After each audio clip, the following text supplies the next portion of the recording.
Regional councils have told a national housing summit in Canberra that they're seeing a visible increase in rough sleepers as the nation's housing spreads into regional town centres. The problem is being compounded by tree and sea changes, contributing to soaring regional home values, some up as much as 54% since 2020.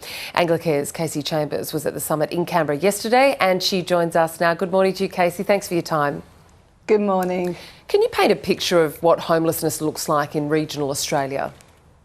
Sure. So Anglicare Australia members are working in every community across Australia, and we're seeing more and more people actually rough sleeping, but also families who've got work sleeping in cars, for example. And we're actually experiencing it ourselves with our own staff, where we're finding it difficult to find staff and draw them to the regional areas.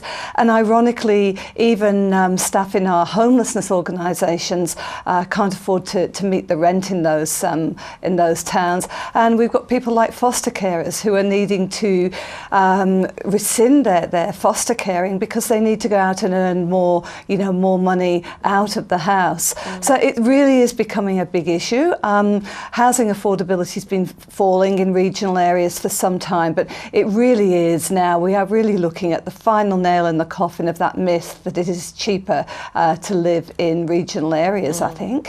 Well, this very issue of regional homelessness was addressed yesterday at the summit. Can you tell me what was discussed and what was achieved? Well, there were people from right across the regions, and I always find that very refreshing because you're involved in smaller communities in lots of ways. Lots more is possible. So we talked a lot about the different issues in different areas. We talked about how regional communities can come together sometimes to do things like decoupling the landlord and the tenant, actually investing as a community in housing. But we also discussed, the planning issues, and the session I was presenting in, we were talking about social housing and how we get more of that into the regions so that those essential workers, people like teachers, nurses, ambulance workers, firefighters, aged care workers, we've tested those kind of those jobs against housing affordability in the regions and found very little. How we can get those folk back into the regions in social housing. Social housing is one of the key points that is always discussed around this issue. But is it the silver bullet? Do you think there's government appetite there? So I was reading a stat from the CEO of the Master Builders Association, Danita Warren, saying that an estimated 450,000 workers would be required to build the homes in the regions. Well, there's certainly an issue with that. Our own investigations show that we need 640,000 social dwellings right across Australia. And it's not just an issue of building more. We've actually built more dwellings per capita in the last 10 years than ever before. It's making sure that there's social housing, that they're available for people at that reasonable rent.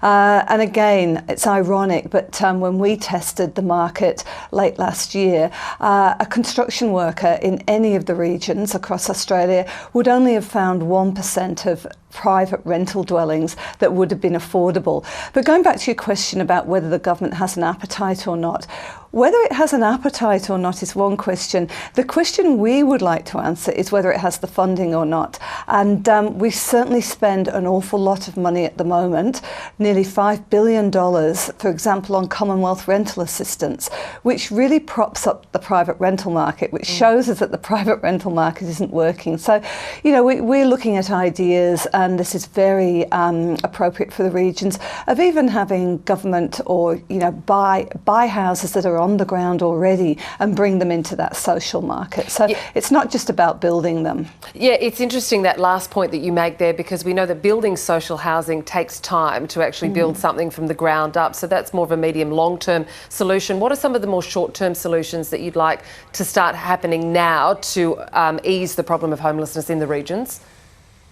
Well, unfortunately, one of the things with housing is there isn't a silver bullet short-term solution, because as you say, there's a lot of it's bricks and mortars.